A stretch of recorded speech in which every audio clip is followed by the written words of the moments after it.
Cotton, what's that around your neck? Oh, it's a talisman. Who made that? Oh, I found it inside of a dead arkveld? Put it back in. Talismans are my job. Ladies, gentlemen, and monsters of all ages, with the brand new endgame grind talisman system added into Monster Hunter Wilds in patch 1.021, there are a lot of people who have one big question. Does this actually mean anything for the game? Does this properly change anything that matters? What does it do for the quote-unquote meta builds? And put simply, what are the best talismans that can possibly roll in this new system?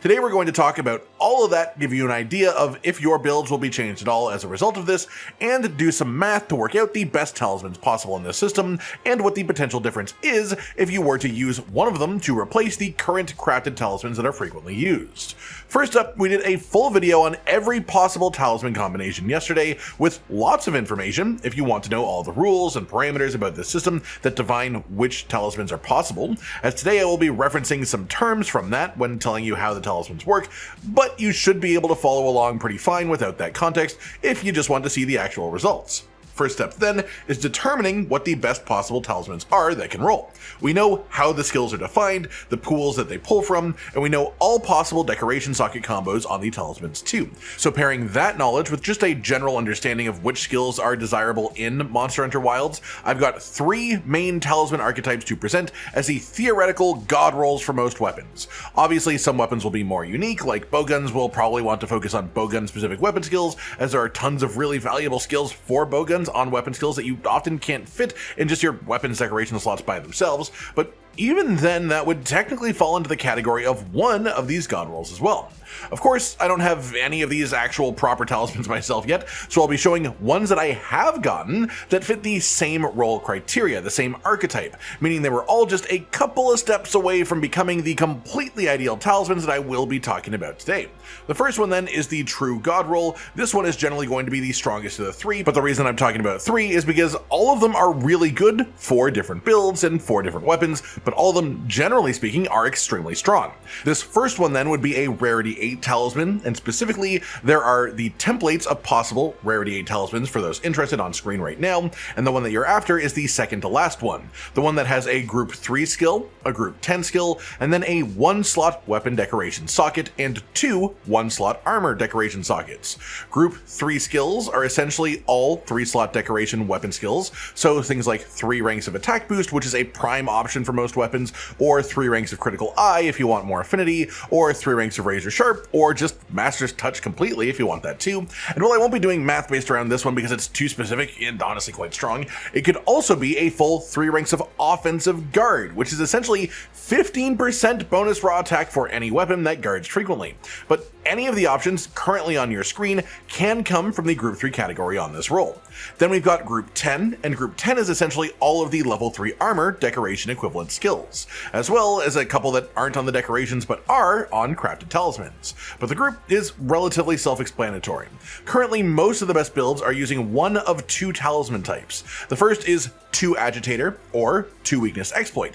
These are some of the best crafted talismans you can make, and this is an extremely common choice in powerful builds. The god roll that I just mentioned can roll 1 rank of agitator or weakness exploit in the group 10 skill slot, or any of the other similar value skills, then 3 ranks of a weapon skill and an extra 1 rank of weapon skill from decorations as well. The most flat value version of this applicable to all weapons would be 3 attack boost and then 1 further attack boost from the decoration slot, so 4 attack boost. For the sake of fairness, let's assume that the agitator talisman being replaced, the 2 ranks of agitator would be the final 2 ranks, so if you were to replace that talisman, you would be losing the final rank of agitator, which is its most valuable rank, and you're trading it for, directly, for attack boost. Then of course whatever you use the bonus 1-slot armor decoration sockets for, which in any gore magala 2-set build could easily be your antivirus. The 5th rank of agitator is worth 4 attack and 5% affinity while the monster is enraged. If we count monster enraged time at 65% of a hunt on average, which is how we do it with most of our build math on the channel, that then means it is an average increase of 2.6 raw attack and 3.25% affinity. 4 attack boost is plus 8 raw attack and an extra 2% of your base weapon raw attack on top. If you're using a meta build, you likely have 225 raw attack on your weapon. 2% of that is an extra 4.5 raw raw attack. So you can count 4 attack boost generally as being 12.5 raw. And if you can find the space for the 5th rank of attacks just elsewhere in your build, the value actually goes up a lot further, as that is another percentage increase. That said, 12.5 raw versus 2.6 raw and 3.25% affinity. Cancel out the raw from agitator and you end up with 9.9 raw versus 3.25% affinity. If you have full critical boost, which is definitely generous as most weapons don't fit that, only a few of them do, then 3.25% affinity would be worth around 1.3% damage increase. Counting the raw as being a little bit higher than base weapon due to how affinity is calculated, let's say it's 1.3% of 260 raw.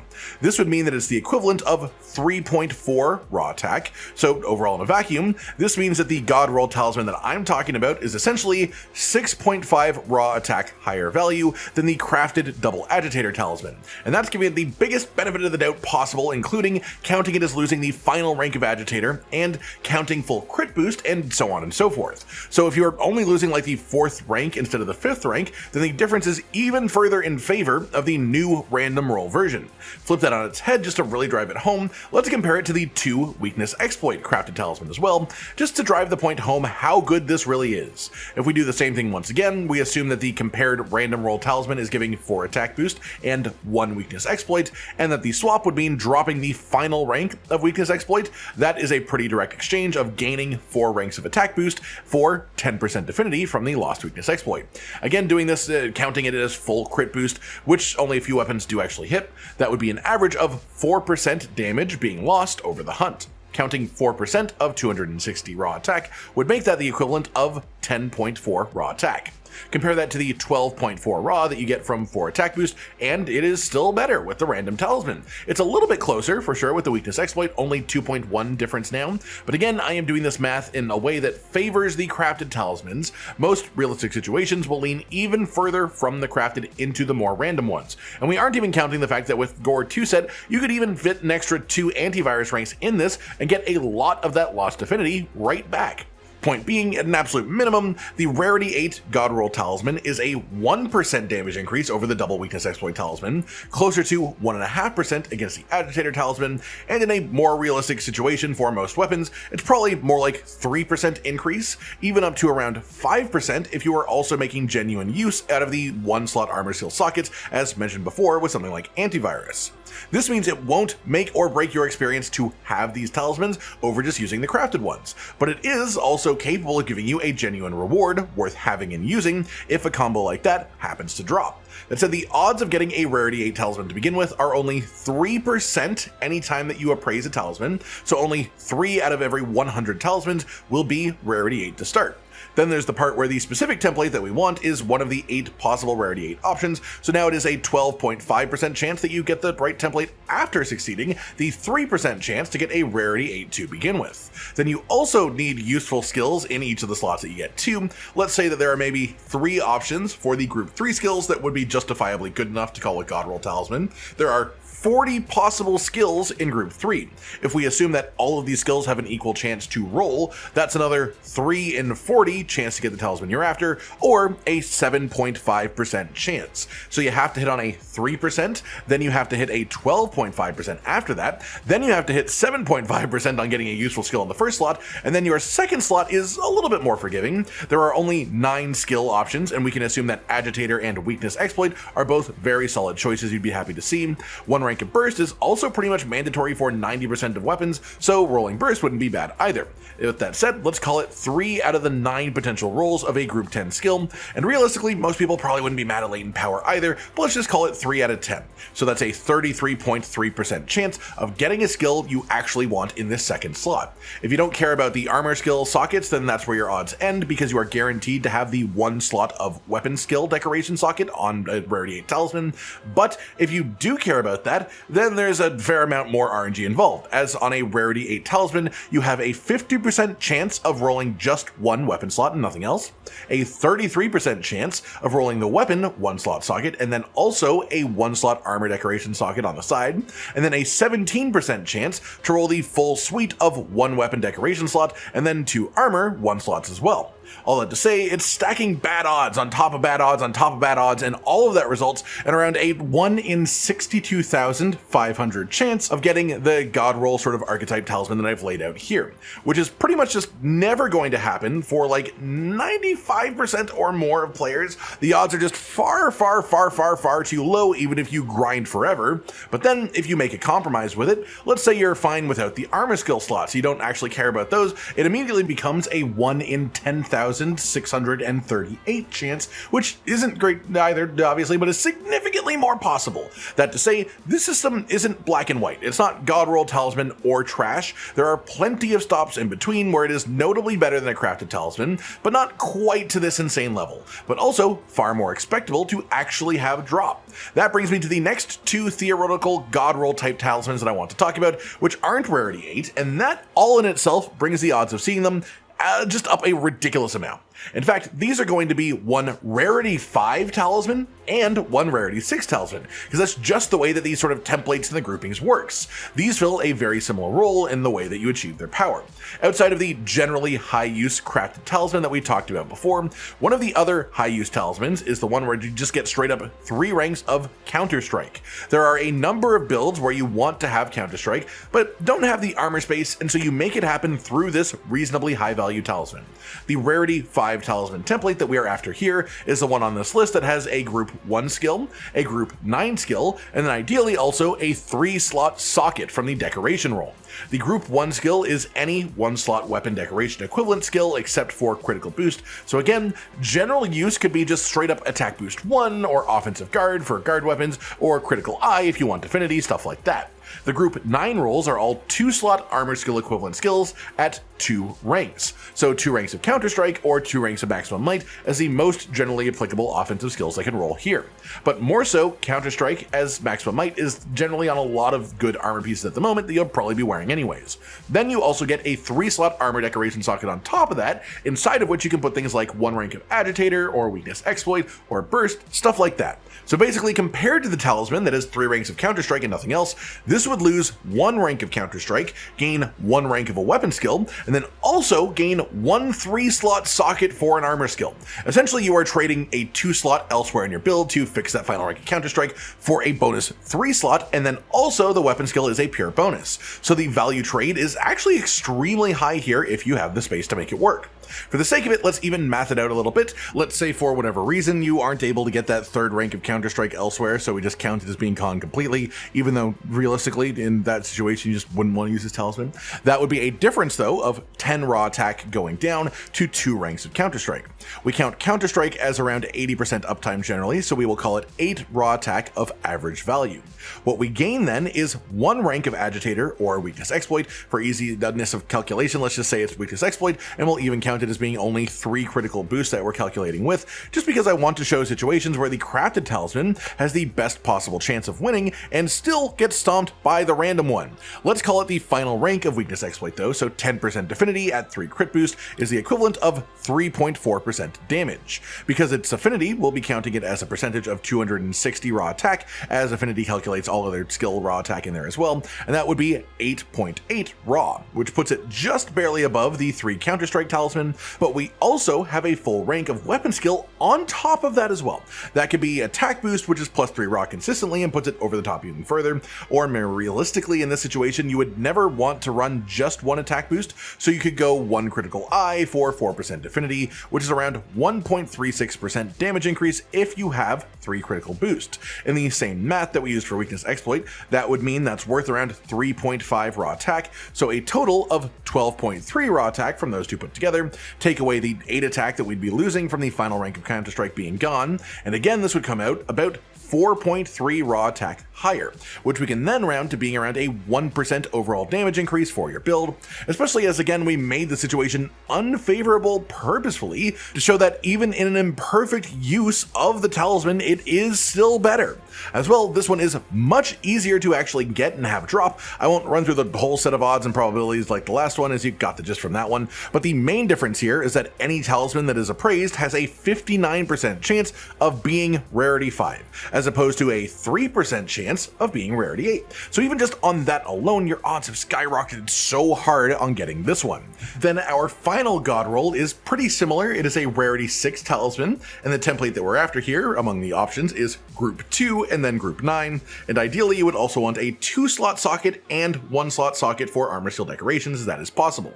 Group 2 is essentially just group 1 skills, like the same ones we've been talking about up to this point, but with an extra rank for the most part. So you can essentially look at this as being the exact same as the last entry, except you drop the 3-slot socket in exchange for a 2-slot socket and a 1-slot socket as well, and you get 1 bonus rank of weapon skill in return.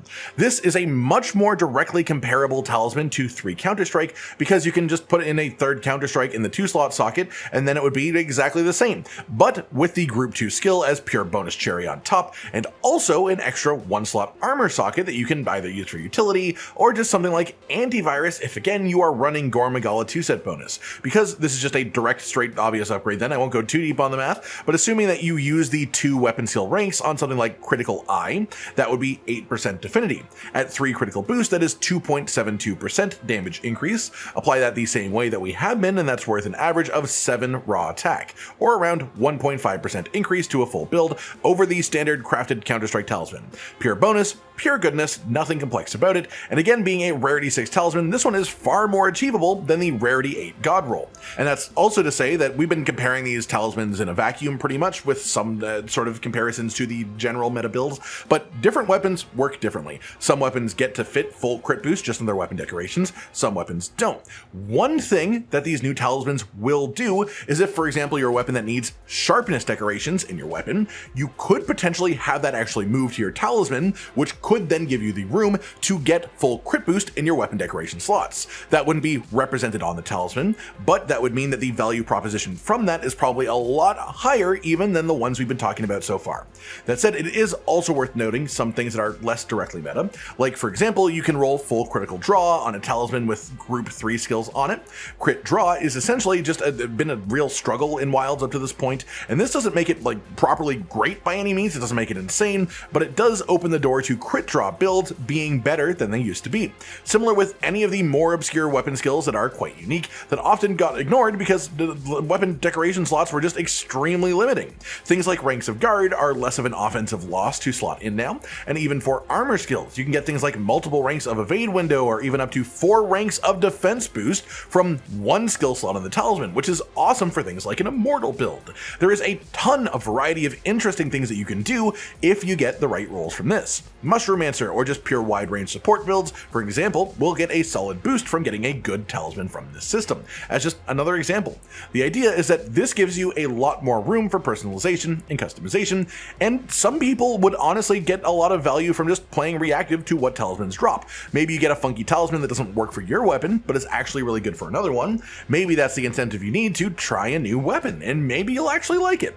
Sure, if we look at pure offensive gains though, there are only a few talisman rolls that are significant offensive upgrades, but the real beauty of the system will happen when you roll something that is like offensively identical to a crafted talisman already existing, but maybe also has some useful utility tacked on top of it. Like you can have talismans that just roll full divine blessing without it taking any of your 1-slot sockets on your armor anymore. A lot of today's talk then has been about meta and offense and damage, and that stuff does matter, but it's not the only thing that matters, and these more unique and interesting combinations you could get are things that you're far more likely to actually have drop, and so you should give some of the more interesting talismans that you find a chance before just writing it off because it doesn't have full offensive skills on it. And so with all that talked about now, in probably too much detail for what some of you care about, the final thing that I want to say before we wrap up is quite simply, don't get too bogged down in all of this. The chances of getting a true god roll meta talisman are not in your favor by any means, and if you do enough hunts, you will definitely get something that is genuinely good and useful and an improvement over what you have, but you don't want to wear yourself out searching for only god rolls forever and never stopping with that being your only goal. You should use this as an excuse to hunt more monsters, to play more Monster Hunter because you like the gameplay, and then just try and enjoy whatever talisman drops actually happen for you. Try not to base your fun on what the rolls actually are, because if you do, it'll just suck the fun right out of the game entirely, honestly. And that just about does it for today, everyone. An analysis of how good the new talismans actually are at their peak potential, what the theoretically best rolls are to watch out for, the odds of them actually happening, and then just my thoughts on how you should treat the system as a whole moving forwards. I hope you've all enjoyed this, and let me know what the coolest talisman that you have found found yourself so far looks like in the comments down below. Like if you liked the video, subscribe with the notification bell for more, and most importantly, ladies and gentlemen, until next time, stay sweet. Josh, Cotton, and Hollow with the videos, dropping the humor like a hammer on your tippy toes, bringing entertainment on a daily arrangement to take our insanity and turn it into entertainment. Yes, I said entertainment twice, to reiterate that it is nice to look into your faces on a mostly daily basis when you let us in your homes to make the whole world a stage. Goodbye.